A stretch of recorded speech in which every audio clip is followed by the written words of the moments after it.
Good morning दोस्तों। निशुल्क पाठशाला यूट्यूब चैनल पर आप सभी बच्चों का स्वागत है। हम आज आपके लिए लेकर आए हैं अध्याय 4 अंतर्राष्ट्रीय संगठन। तो इसके बारे में देखते हैं, शुरू करते हैं आज इसका पहला भाग।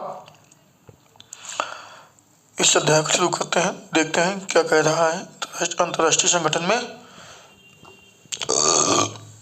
चलो देखते हैं क्या कह रहा है।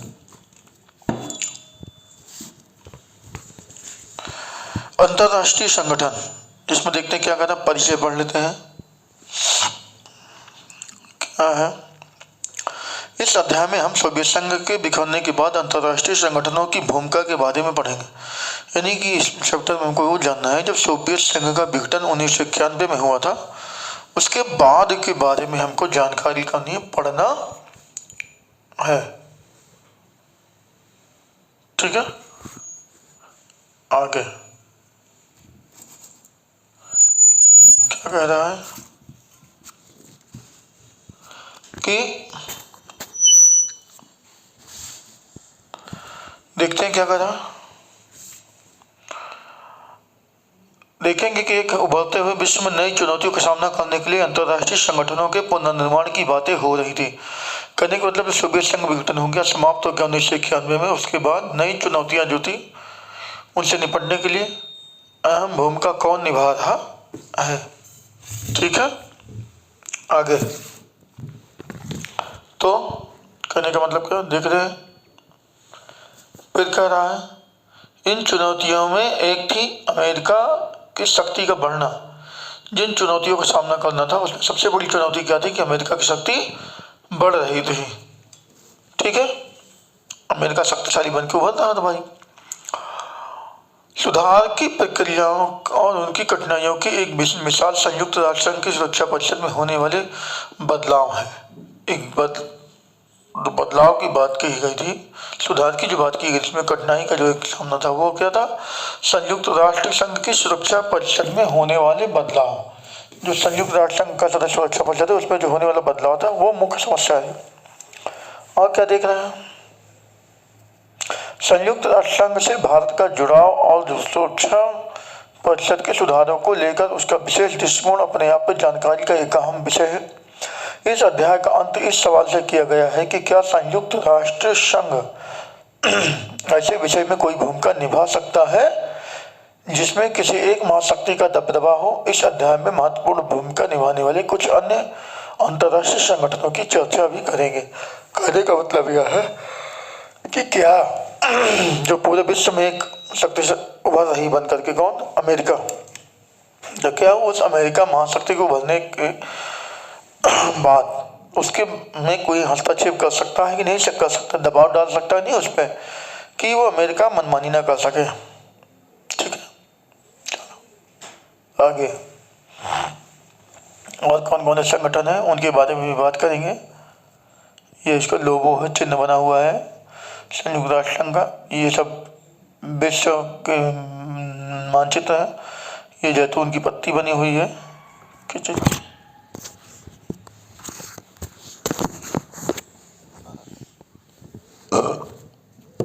जैतून की पत्ती। ये पत्तियां विश्व शांति का संकेत से कहती हैं। ठीक है, चलो आगे देखते हैं। आगे हमें अंतर्राष्ट्रीय संगठन क्यों चाहिए। एक और इस तरह के कार्टून और टिप्पणियां हैं तो दूसरी ओर हम पाते हैं कि संयुक्त राष्ट्र संघ को आज भी की दुनिया का सबसे महत्वपूर्ण अंतर्राष्ट्रीय संगठन माना जाता है। क्या कह रहा है, एक तरफ कार्टून है, टिप्पणियां हैं, ये दिखाई दे रहा है, ये कार्टून ये बना हुआ है और ये टिप्पणियां हैं, दिख रहा है कार्टून से टिप्पणी की जा रही जो बातें कही गई हैं। तो कह रहा है एक तरफ कार्टून और टिप्पणियां हैं, जैसे ये भी कार्टून है, देख लें। दूसरी ओर हम पाते हैं कि संयुक्त राष्ट्र संघ को आज की दुनिया का सबसे महत्वपूर्ण अंतर्राष्ट्रीय संगठन माना जाता है। कहने का मतलब आज के दौर में सबसे महत्वपूर्ण जो संगठन है वो कौन सा है, अंतर्राष्ट्रीय संगठन अमूमन यूएन कहे जाने वाले इस संगठन को विश्व भर के बहुत से लोग एक अनिवार्य संगठन मानते हैं। आमतौर पर इसे यूएन के नाम से जाना जाता है। अंग्रेजी का यूएन जो होता है यूनाइटेड नेशन के नाम से जाना जाता है। और क्या कह रहा है कि विश्व भर के लोग एक अनिवार्य संगठन से विश्व भर के लोग जो है मतलब इस संगठन को विश्व के अनेक देश जो है वो एक जरूरी संगठन मानते हैं, अनिवार्य संगठन मानते हैं। और क्या कह रहा है आगे देखते हैं कि यह संगठन उनकी नज़र में शांति और प्रगति के प्रति मानवता की आशा का प्रतीक है। उनकी नज़र में है कि यह संगठन शांति स्थापित करेगा, संगठन को जोड़ के रखेगा, सभी को शांति बनाए रखेगा और विकास की ओर अग्रसर होगा, प्रगति होगी, विकास होगा, देश का विकास करेगा। हमें संयुक्त राष्ट्र संघ जैसे संगठनों की जरूरत क्यों है? आइए हम यहाँ दो लोगों के विचार पढ़ते हैं। मतलब हमें अंतर्राष्ट्रीय संगठन क्यों चाहिए, ये दो लोगों के विचार से हम समझ लेंगे, पढ़ लेंगे। क्या कह रहा है? जिन्हें इस संगठन के कामकाज की अंदरूनी जानकारी है। मतलब संगठन के बारे में दो लोग ऐसे बताते हैं जिनको इस संगठन के बारे में बहुत अच्छे से जानकारी है। ठीक है, देखते हैं। संयुक्त राष्ट्र संघ का गठन मानवता को स्वर्ग पहुंचाने के लिए नहीं बल्कि उसे नरक से बचाने के लिए हुआ। कहने का मतलब इस संगठन का जो उद्देश्य है कि किसी को मानवता जो मान सम्मान, एक दूसरे के सम्मान करना, एक दूसरे से भावनाओं का ख्याल रखना, ये सब चीज़ों को हम किसी को स्वर्ग नहीं पहुंचाना है कि बहुत अच्छी चीज़ें उपलब्ध कराना है, मतलब गलत चीज़ों से बचाना है। नर्क जाने से बचाने का मतलब है कि मानवता को शर्मसार होने से, एकदम नष्ट होने से, दयनीयता की स्थिति आने से बचाना है, दुष्टता की स्थिति आने से बचाना है, खराब परिस्थितियों से बचाना है उसे। डेग हैमरशोल्ड संयुक्त राष्ट्र संघ के दूसरे महासचिव थे जो इन्होंने इस बात को कही थी। दूसरी बात कौन कह रहा है देख लेते हैं। बदकही की चौपाल ठीक कहा आपने। क्या कह रहा है? बदकही की चौपाल में क्या ठीक कहा आपने। संयुक्त राष्ट्र संघ में खूब बैठकें होती हैं, मतलब बैठक तो खूब होंगे, दनादन भाषण होंगे, एक के बाद एक भाषण होगा, मतलब कई सारी बैठकें बुलाई जाएंगी, भाषण भी खूब सारे होंगे, कई सारे भाषण भी होंगे। और क्या कह रहा है? खासकर आम सभा के वार्षिक सत्र में। लेकिन जैसा कि चर्चिल कहते थे, हथियार लड़ने से बढ़िया है कि जबान लड़ाई जाए। चर्चिल का कहना था कि युद्ध ना किया जाए। चर्चिल का कहना था अस्त्र शस्त्र से लड़ाई न की जाए, हथियारों से लड़ाई न की जाए, उससे लड़ने से अच्छा है कि हम लोग जुबान लड़ाएं। मतलब किससे लड़ें? जुबान से लड़ें। यह बात बेहतर नहीं है कि एक ऐसी जगह भी हो जहां दुनिया के सारे देश इकट्ठा हों। क्या ये बात अच्छी नहीं है कि जहां दुनिया के सभी देश इकट्ठा हों, सारे देश दुनिया के वो सब इकट्ठा हों,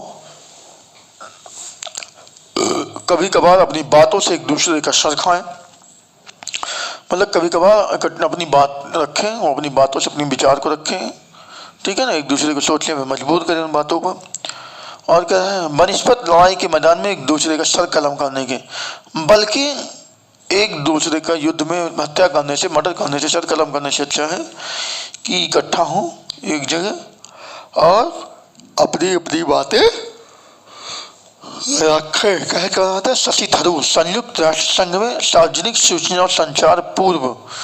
शशि थरूर भी हमारे भारत के ही रहने वाले एक हैं, कांग्रेस ने था, ये अवर सचिव थे। देखते हैं ये दो उदाहरण एक महत्वपूर्ण बात की तरफ इशारा करते हैं। अंतरराष्ट्रीय संगठन हर मर्ज की दवा नहीं, लेकिन कह रहा है अंतरराष्ट्रीय संगठन हर मर्ज की दवा तो नहीं है, लेकिन एक बात है,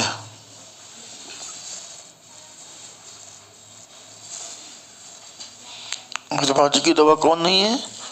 अंतरराष्ट्रीय संगठन। कह रहा है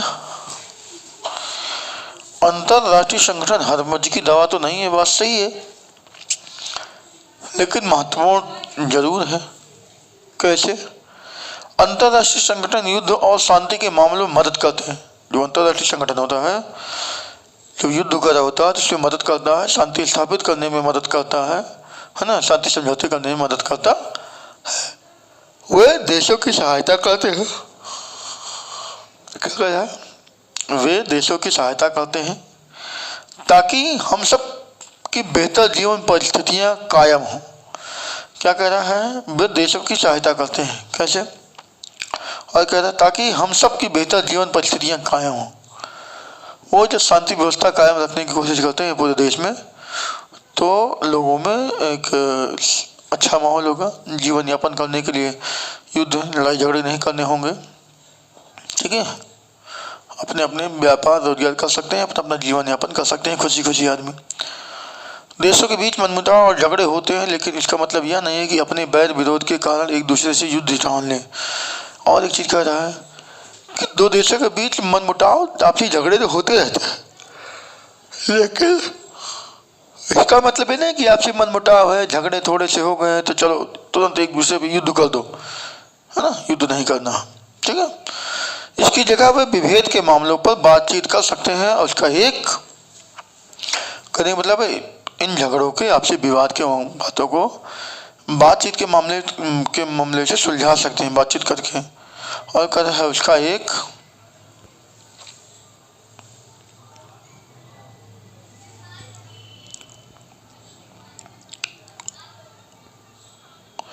शांतिपूर्ण समाधान ढूंढ सकते हैं।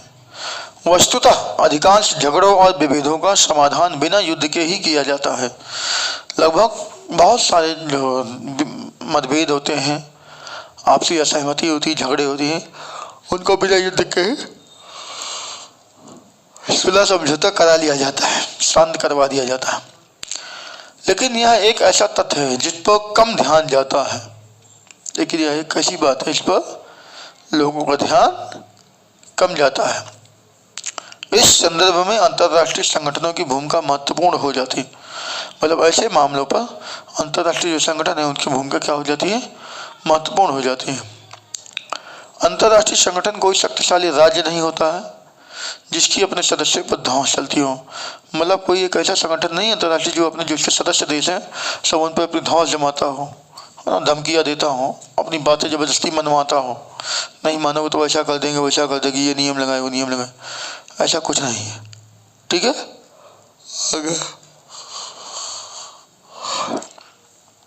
अंतर्राष्ट्रीय संगठन का निर्माण विभिन्न राज्य ही करते हैं और यह उनके मामलों के लिए जवाबदेह होता है। जो राज्य मिलकर के इसका निर्माण करते हैं यह उनके प्रति जवाबदेह होता है। उन देशों के प्रति क्या होता है? इसकी जवाबदेही होती है किसी भी चीज़ के मामले में। जब राज्यों में इस बात पर सहमति होती है कि कोई अंतर्राष्ट्रीय संगठन बनना चाहिए तभी ऐसे संगठन कायम होते हैं। जब कह रहा है कि राज्यों में देशों में अपनी सहमति हो जाती है कि हमें अंतर्राष्ट्रीय संगठन बनाना चाहिए तभी ऐसे संगठन कायम होते हैं, ऐसे संगठन का निर्माण होता है। आगे एक बार इनका निर्माण हो जाए तो ये समस्याओं के शांतिपूर्ण समाधान में सदस्य देशों की मदद करते हैं। क्या कह रहा है? एक बार उनका निर्माण हो जाए, किसका? इस संगठन का, तो ये समस्याओं के शांतिपूर्ण समाधान में सदस्यों की जो समस्याएं हैं उन समस्याओं के लिए शांतिपूर्ण तरीके से समाधान करते हैं, समाधान करेंगे और उन सदस्यों की मदद भी करेंगे जो इनके देश होंगे, सदस्य देश। अंतर्राष्ट्रीय संगठन एक और तरीके से मददगार होते हैं। क्या अंतर्राष्ट्रीय संगठन एक और तरीके से मदद करता है? कैसे? राष्ट्रों के सामने अक्सर कुछ काम ऐसे आ जाते हैं जिन्हें साथ मिलकर ही करना होता है। कहने का मतलब इन जो देश हैं उन सबके सामने कुछ ऐसे काम आ जाते हैं संगठनों के सामने जिसमें सबको मिलकर काम करना पड़ेगा, है ना। कुछ मामले इतने चुनौतीपूर्ण होते हैं कि उनमें तभी निपटा जा सकता है जब सभी साथ मिलकर काम करें। और क्या कह रहा है? कुछ ऐसे मसले होते हैं, मामले होते हैं जिनमें सभी देश मिलकर के काम करें। ठीक है। इसकी मिसाल तो बीमारी ही है। जैसे भैया बीमारी, कोरोना बीमारी आई थी तो उसमें पूरे देश को मिलकर लड़ना था उस बीमारी से, तभी इस बीमारी से लड़ पाए। कुछ रोगों को तभी खत्म किया जा सकता है जब विश्व का हर देश अपनी आबादी को टीके लगाने में सहयोग करे। कह रहा है कुछ रोगों को तभी खत्म किया जा सकता है, कुछ ऐसे रोग थे जब पूरा विश्व यानी हर देश अपनी आबादी को टीका लगवाए। तो देखो आजकल बच्चों को टीका लगता है, छोटे छोटे बच्चों को टीका लगता है, तो ऐसे टीके लगते हैं कि जब सारे देश अपने अपने देश के बच्चों को या नागरिकों को टीका लगवाएंगे तभी बीमारी जड़ से खत्म होगी। हम ग्लोबल वार्मिंग यानी विश्वव्यापी ताप वृद्धि और उसके प्रभावों का ही उदाहरण लें। वातावरण ग्रीन हाउस गैसों के बढ़ने से तापमान बढ़ रहा है। क्या कह रहा है? वातावरण में तापमान बढ़ने से ग्रीन हाउस गैसों का तापमान बढ़ता जा रहा है। जब पृथ्वी का तापमान बढ़ेगा, ग्लोबल वार्मिंग बढ़ेगी, भैया फ्रिज वॉशिंग मशीन कम चलाओ कहा जाता है, तो लोग नहीं फ्रिज चलाएंगे, वॉशिंग मशीन चलाएंगे। एसी, फ्रिज और एसी, वॉशिंग मशीन नहीं, फ्रिज और एसी। फ्रिज और एसी बना किया जाता है मत चलाइए, लेकिन इसे जरूर हर आदमी चलाता है ना। तो इससे निकलने वाली गैसें क्या है? वायुमंडल को भी नुकसान पहुंचा रही है। पेड़ पौधे काटेंगे आप ज़्यादा से ज़्यादा, मना किया जाता है मत काटिए, तो पेड़ पौधे ज़्यादा से ज़्यादा लोग काट रहे हैं। पेड़ पौधे काटेंगे तो पृथ्वी का तापमान बढ़ेगा, बारिश नहीं होगी तो, ठीक है। जिससे समुद्र तल की ऊंचाई बढ़ने का खतरा है। भाई जब पेड़ पौधे काट देंगे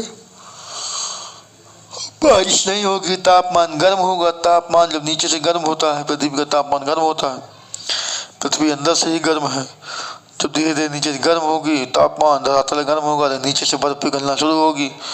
बर्फ जब पिघलती जाएगी तो कारण क्या है? जितने भी बर्फीले क्षेत्र हैं, जितने भी बर्फीले क्षेत्र हैं वहाँ बर्फ पिघलेगी तो पानी ज़्यादा होगा, और जब पानी ज़्यादा होगा तो जैसे आपके सपनों की नगरी मुंबई, जहाँ आपके पसंदीदा हीरो सलमान खान, हीरोइन ऐश्वर्या राय रहती है, मुंबई, गुजरात के शहर, गोवा, चेन्नई जैसे मेन शहर क्या है, ऐसे हर देश के तटीय क्षेत्र डूब जाएंगे पानी में। क्यों? क्योंकि पानी की मात्रा ज़्यादा हो जाएगी। जल के ऊपर ऊंचाई बढ़ेगी, पानी ज़्यादा, बर्फ पिघलेगी तो पानी बनेगा, पानी बने तो सागर में पानी ज़्यादा होगा, पानी का जल स्तर ऊँचा उठ जाएगा। समुद्र तटीय इलाके कह रहा है अगर ऐसा कुछ हुआ तो विश्व के समुद्र तटीय इलाके जिसमें बड़े बड़े शहर भी शामिल हैं डूब जाएंगे। हर देश अपने अपने तरीके से ग्लोबल वार्मिंग के दुष्प्रभावों का समाधान ढूंढ सकता है, तब भी अंततः सबसे प्रभावकारी समाधान तो यही है कि वैश्विक ताप वृद्धि को रोका जाए। वैश्विक ताप वृद्धि को रोका जाना ही एक महत्वपूर्ण कारण है कि जिससे कि पृथ्वी के तापमान को बढ़ने से रोका जाए, बर्फ को पिघलने से रोका जाए, ताकि समुद्र का जल स्तर ऊंचा ना हो और तटीय क्षेत्र डूबे ना। इसके लिए विश्व के बड़े औद्योगिक देशों का सहयोग करना जरूरी है। जो विश्व के बड़े बड़े औद्योगिक देश हैं उनके सहयोग की आवश्यकता है, तभी ऐसा हो सकता है कि रुक सके। दुर्भाग्य से सहयोग की जरूरत को पहचानना और सचमुच में सहयोग करना दो अलग अलग बातें हैं। कह रहा है वास्तविक रूप से किसी समस्या को पहचान करना और उसकी समस्या का निदान करना ही दोनों अलग अलग बातें हैं। सहयोग करना, ठीक है, लेकिन सहयोग का सबसे बेहतर तरीका क्या हो, इस पर हमेशा उनके बीच सहमति नहीं हो सकती। सहयोग में आने वाली लागत का भार कौन कितना उठाएगा, सहयोग से होने वाले लाभ का आपसी बंटवारा न्यायोचित ढंग से कैसे हो, मोल तोल के बाद जो तय हो जाए उसमें कोई मुकरे नहीं, और आपसी समझौते के बाद जो बातें तय हुई है उनसे कोई भी दगा ना करे। इन बिंदुओं पर हमेशा सभी देश हमेशा सहमत नहीं होते। कहने का मतलब है कि हम ठीक हैं, सभी लोग सहमति नहीं हो सकती, हमेशा की सहमति नहीं हो सकती। क्या है? सहयोग में आने वाली जो लागत है, पैसा है, उसका भार कौन कौन कितना उठाएगा, कौन सा देश कितना खर्च करेगा, और उसमें से जो लाभ होगा उसको सब में आपसी बंटवारा न्यायोचित तरीके से सबको बराबर होना चाहिए, कम ज़्यादा नहीं होना चाहिए, है ना।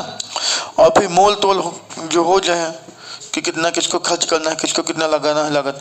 उसके बाद कोई उस वादे से मुकरे नहीं, जो आपसे समझौता हो जाए तो उस वादे से कोई मुकरे नहीं, और आपसे समझौते के बाद जो बातें तय हुई उनमें कोई भी दगा ना करे, बाद में अपनी बात से पीछे ना हट जाए, नहीं हम सहयोग नहीं करेंगे, है ना, हम इस बात को नहीं मानेंगे, ऐसा ना कहें। इन बिंदुओं पर सभी देश हमेशा सहमत नहीं।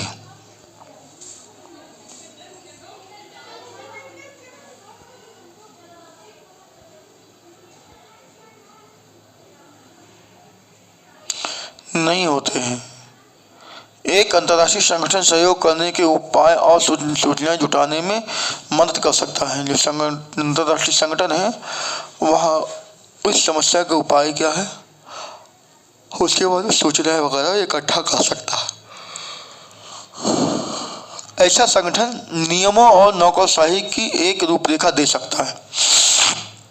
क्या कह रहा है, ऐसा संगठन नियमों और नौकरशाही की रूपरेखा दे सकता है, नियम बना सकता है, देखरेख करने के लिए संस्थाएं बना सकता है, ताकि सदस्य को यह विश्वास हो कि आने वाली लागत में सबकी समुचित साझेदारी हो, ताकि जितने सदस्य उसमें हैं शामिल उन सबको ये विश्वास हो कि हाँ सबकी अपनी अपनी साझेदारी एक समान है, बराबर है। ठीक है, आगे और क्या कह रहा है, अब सबकी समुचित साझेदारी होगी, लाभ का बंटवारा न्यायोचित हो और कोई सदस्य एक बार समझौते में शामिल हो जाए तो वह इस समझौते के नियमों और शर्तों का पालन करेगा। मतलब जो भी बातें हो जाए, जो भी तय हो जाए, जो भी समझौता हो जाए, उसमें शामिल होने के बाद कोई भी देश उसमें से मुकर ना सके, वो अपनी बातों पे बना रहे। ठीक है, समझौते में शामिल हो जाए, उन नियमों और शर्तों का पालन करें जो नियम और शर्त बनाई जाए। शीत युद्ध के अंत के बाद अब संयुक्त राष्ट्र संघ थोड़ी अलग भूमिका निभा सकता है। शीत युद्ध के अंत के बाद अब संयुक्त राष्ट्र संघ थोड़ी अहम भूमिका निभा सकता है। हम ऐसा अनुमान कर सकते हैं, अमेरिका और उसके खेमे के देश विजेता बनकर उभरे हैं। अमेरिका और जो उसके खेमा उनके सदस्य देश पश्चिमी देश के साथ है, वो क्या कहता है, विजेता बने थे, शीत युद्ध समाप्त हुआ था 1991 में। ऐसे में बहुत से लोग और सरकारों को इस बात की चिंता सता रही कि अमेरिका की अगुवाई में पश्चिमी देश इतने ताकतवर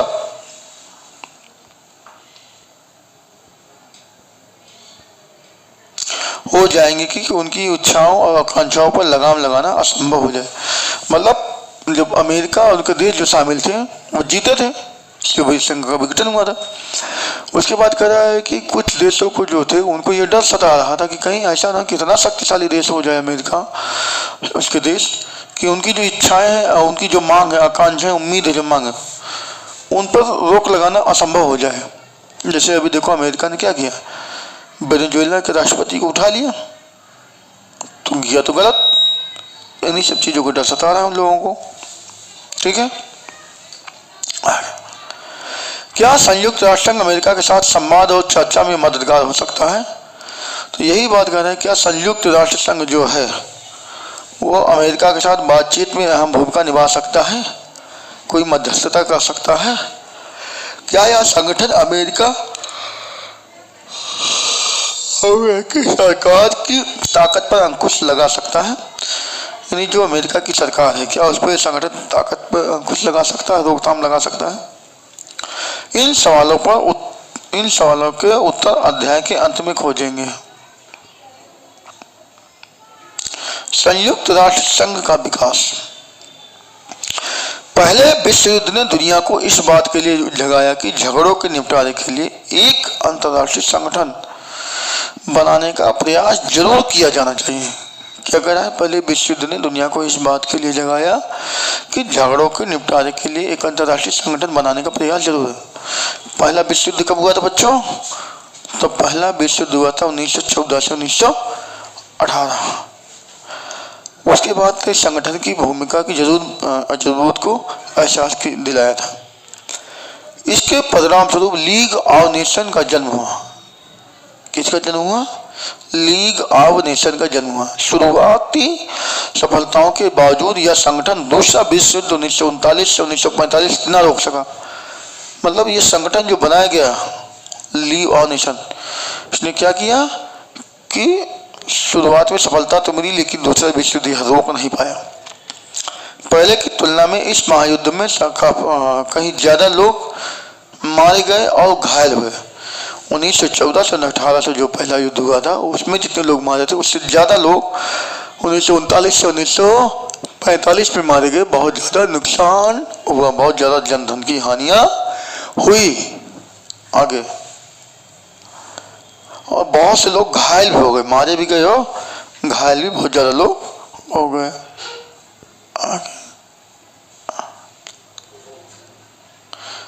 देख लेते थोड़ा सा संयुक्त राष्ट्र संघ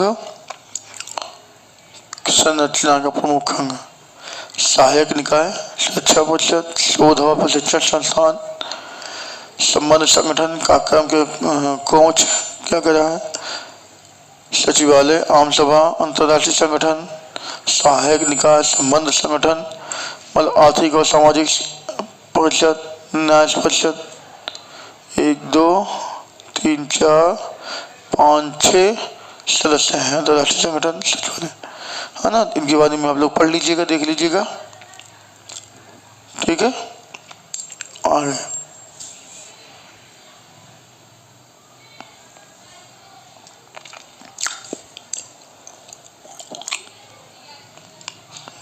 ये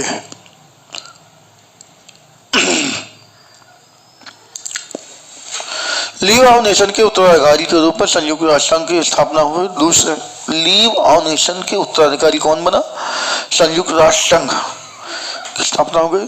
दूसरे विश्व युद्ध की समाप्ति के तुरंत बाद, यानी 1945 में, जब 44 में खत्म हुआ 45 में युद्ध के बाद 1945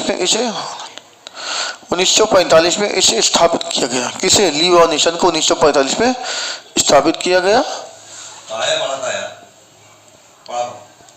तो वीडियो बना रहे थे। लीग ऑफ नेशन स्थापित किया क्या करा और क्या करा है? 51 देशों द्वारा संयुक्त राष्ट्र संघ के घोषणा पत्र पर दस्तखत करने के साथ इस संगठन की स्थापना हो गई। कहने का मतलब यह है कि जब इस संयुक्त राष्ट्र संघ की स्थापना हुई तो उस पर कितने देश? 51 देशों ने संयुक्त राष्ट्र संघ के घोषणा पत्र पर हस्ताक्षर किया था, दस्तखत कर दी थी।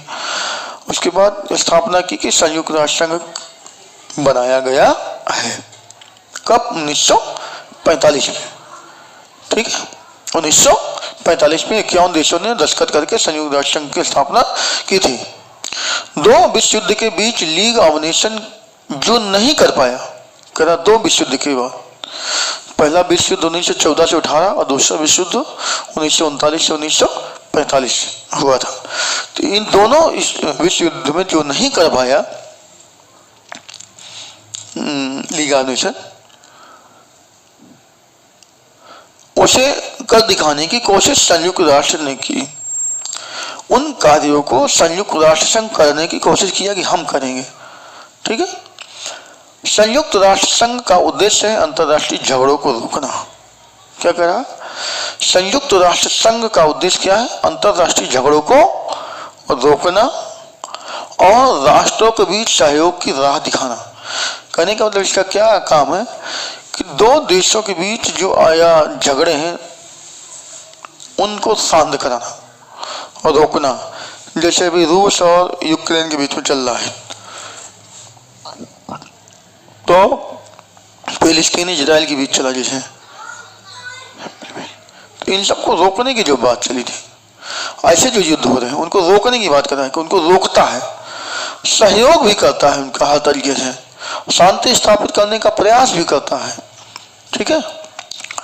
इसकी स्थापना के पीछे यह आशा काम कर रही थी कि यह संगठन विभिन्न देशों के बीच जारी ऐसे झगड़ों को रोकने का काम करेगा। मतलब ऐसी उम्मीद की जा रही है कि उन झगड़ों को रोकने का काम करेगा जो आगे चलकर युद्ध का रूप ले सकते हैं।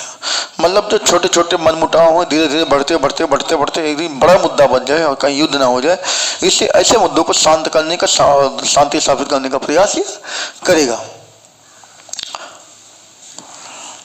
और अगर युद्ध छिड़ ही जाए तो शत्रुता के दायरे को सीमित करने का काम करेगा, और अगर युद्ध छिड़ भी गया तो जो दुश्मनी का दायरा है उसे कम करेगा, सीमित करने का, कम करने का प्रयास भी यह करेगा। इसके अलावा चूंकि झगड़े अक्सर सामाजिक आर्थिक विकास के अभाव में होते हैं, कह रहा है झगड़े अक्सर सामाजिक और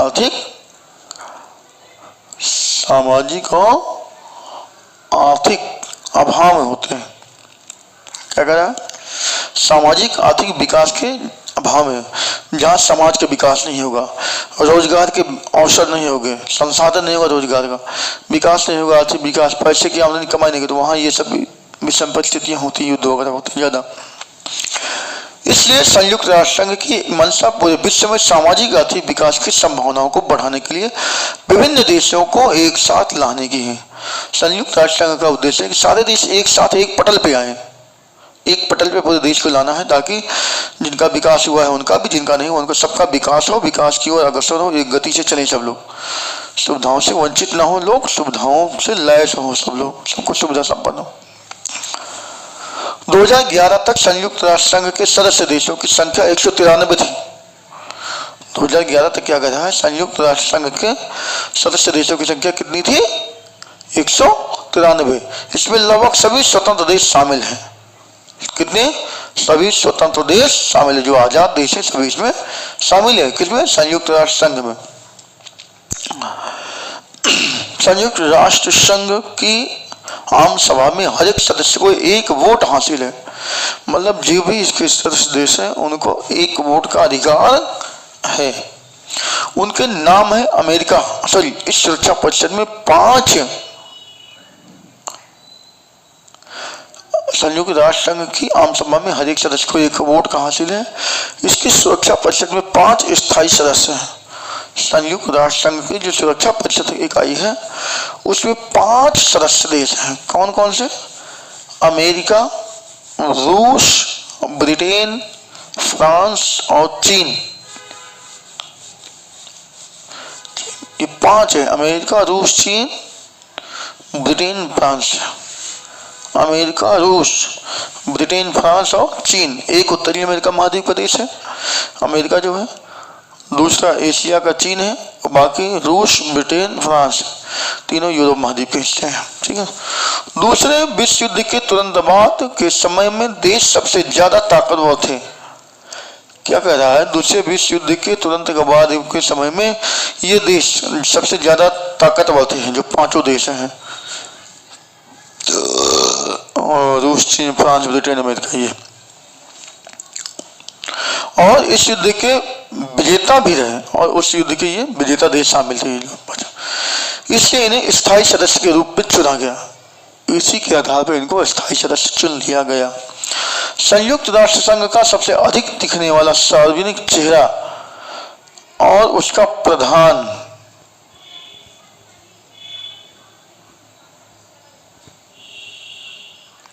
प्रतिनिधि महासचिव होता है। क्या कह रहा है? संयुक्त राष्ट्र का सबसे अधिक दिखने वाला सार्वजनिक चेहरा और उसका प्रधान जो होता है, क्या कह रहा है? प्रतिनिधि सचिव होता है, महासचिव। वर्तमान महासचिव एंटोनियो गुटेरेस वह संयुक्त राष्ट्र संघ के 9वें महासचिव हैं। उन्होंने महासचिव का पद 1 जनवरी 2017 में संभाला और ये 1995 से 2002 तक पुर्तगाल के प्रधानमंत्री और 2005 से 2015 तक United Nation High Commissioner for रिफ्यूजियन रहे। संयुक्त राष्ट्र संघ की कई शाखाएं और एजेंसियां हैं। सदस्य देशों के बीच युद्ध और शांति तथा वैर विरोध पर आम सभा में भी चर्चा होती है और सुरक्षा परिषद में भी सामाजिक और आर्थिक मुद्दों से निपटने के लिए कई एजेंसियां हैं। मतलब सुरक्षा परिषद में क्या है?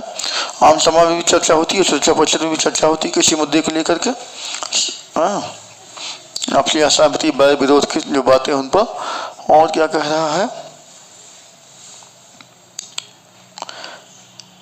वर्ल्ड हेल्थ ऑर्गेनाइजेशन नहीं, विश्व जो जैसे विश्व स्वास्थ्य संगठन जिसको कहते हैं वर्ल्ड हेल्थ ऑर्गेनाइजेशन यानी WHO, संयुक्त राष्ट्र संघ विकास कार्यक्रम, United Nations Development Programme UNDP को कह रहा है, और संयुक्त राष्ट्र संघ मानवाधिकार आयोग, United nation human rights commission है ना, संयुक्त राष्ट्र महासचिव शरणार्थी उच्चायोग, और क्या कर रहा है, संयुक्त राष्ट्र शरणार्थी उच्चायोग, संयुक्त राष्ट्र संघ बाल कोष और संयुक्त राष्ट्र संघ शैक्षिक सामाजिक एवं सांस्कृतिक संगठन